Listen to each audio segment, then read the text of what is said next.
Hi folks, David Waring here again with InformedTrades.com and today's lesson of the day. In our last lesson we looked at the main factor which will determine whether or not the US dollar remains the king of the currency world, its status as the world's reserve currency. In today's lesson we're going to continue this discussion with a look at how countries who peg the value of the currency to the US dollar will have a major influence over whether or not the US dollar remains the reserve currency of the world. So let's get started. One of the main reasons why many countries hold so many US dollars is so they can use those dollars to fix the value of their currency to the US dollar. They do this to try and give their currency and economy more credibility, which they hope will lead to a more stable economic environment, and or to keep the prices of their goods low in comparison to other countries so their exports will remain competitive. As a quick example, let's say that country A pegs their currency at 1-to-1 with the US dollar. While it is all fine and dandy for country A to say they are pegging their currency to the US dollar at 1-to-1, it is still the market that ultimately sets the true price of country A's currency in relation to the US dollar. Because of this, country A has to defend its currency peg by buying its own currency and selling US dollars when the value of their currency weakens below a 1-to-1 rate, and by selling their currency and buying US dollar when it strengthens above the 1-to-1 rate. Here is a simple illustration of this. As some of you who are a little more experienced in the markets probably know, some problems can arise with the above scenario, and there have been many examples in history of countries who are not able to hold their currency pegs. Probably the most famous example of this is referred to as Black Wednesday, when the famous speculator George Soros was credited with forcing the Bank of England to abandon their currency peg.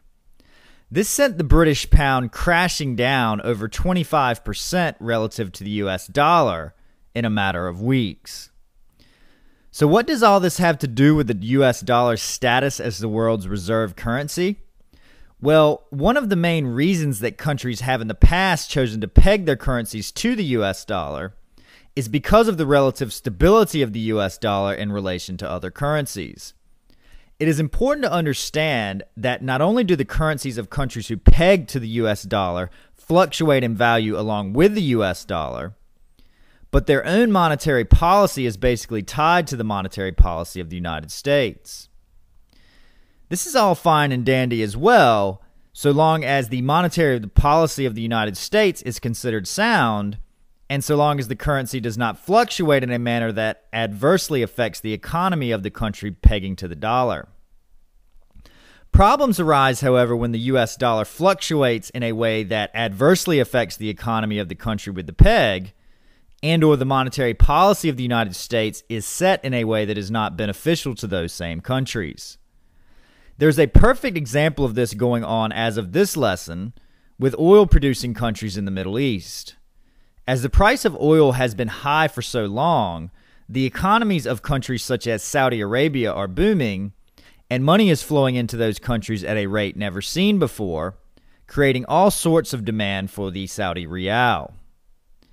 At the same time, the United States, the currency of which Saudi Arabia pegs their currency, the rial, to, is going through an economic slowdown.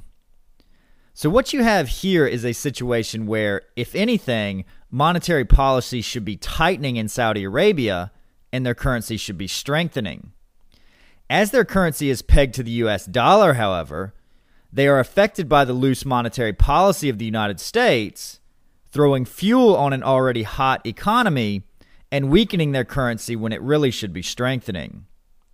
As we learned in our lessons on monetary policy in Module 8 of our Basics of Trading course, this is a recipe for massive inflation, which it seems they are starting to see signs of now. Scenarios such as this can cause countries to abandon their currency pegs or switch the currencies that they peg to, something which is of major importance to the status of the US dollar as the world's reserve currency. There are many different scenarios such as the one we outline here, which can arise from countries who peg their currency to another currency. It is important for us to have a fundamental understanding of how to spot these scenarios, as whether or not countries continue to peg their currencies to the US dollar or move to a basket of currencies or another currency altogether will have huge effects on the value of the US dollar going forward, as well as its status as the world's reserve currency. That's our lesson for today. In our next lesson, we will wrap up our discussion on the US dollar with a look at the final factors to consider when eyeing the status of the dollar. So we hope to see you in that lesson. As always, if you have any questions or comments, please feel free to leave them in the comments section below. And good luck with your trading.